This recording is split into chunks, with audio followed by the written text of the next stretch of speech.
అండి బోయపాటి సీన్ గారి poster release అయింది. అఖండ 2 డేట్ అనౌన్స్ చేశారు సెప్టెంబర్ 25. ఎలా అనిపించిందండి? పోస్టర్ డెవోషనల్ గా ఉందండి.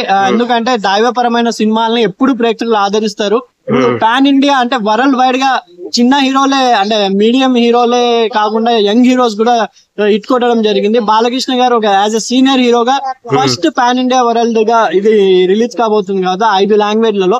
అఖండ 2 డెవోషనల్ మూవీగా ఒక దైవపరమైన మూవీగా కంపల్సరీ హిట్ కొట్టుందని అనుకుంటున్నాను. ఎందుకంటే బాలకృష్ణ గారు ఆవాభావాలు, ఆయన ఎక్కువ భక్తి పరులు, నిజంగానే శివుడు భక్తుడు. అటువంటి ఆయన ఒక అఘోరాగా చేశారు అఖండ 1 లో. చాలా బాగా అద్భుతంగా చేస్తారు. ఇంకా ఫుల్ లెంగ్త్ లో ఇంకా అఖండ 2 క్యారెక్టర్ ఉండబోతుంది అంటున్నారు. అది కాకుండా ఆ త్రిశూలం గానీ దాని చుట్టూ గానీ పోస్టర్ డిజైన్ బోయపాటి శ్రీను గారు కంపల్సరీ హ్యాట్రిక్ కాంబినేషన్ కాబోతుంది అనుకుంటున్నాను. పోస్టర్ చూస్తుంటే ఆ వైబ్ కనిపిస్తుందా మీకు? గూస్ బంప్స్ వస్తున్నాయి. ఎందుకంటే ఇప్పుడు పాన్ ఇండియాలో మనకు ఎందుకంటే ఎక్కువ దైవం సంబంధ సినిమాలు చాలా బాగా ఆడాయి.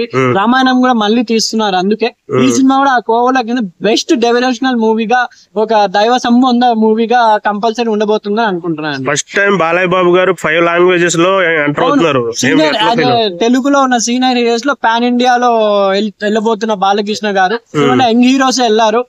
ఎన్టీఆర్ గారు, రామ్ చరణ్ గారు, అల్లు అర్జున్ గారు వీళ్ళంతా వెళ్ళారు కాబట్టి, ప్రభాస్ గారు, అలా బాలకృష్ణ గారు ఫస్ట్ టైం వెళ్తున్నారు. వీళ్ళంతా రికార్డ్స్ ఆయన కొట్టాలి అని మనస్ఫూర్తిగా అంటున్నాను. ఆయన స్థాయి ఇంకా ఎక్కడికి వెళ్ళిపోవాలని అనుకుంటున్నాను. ఓకే అండి.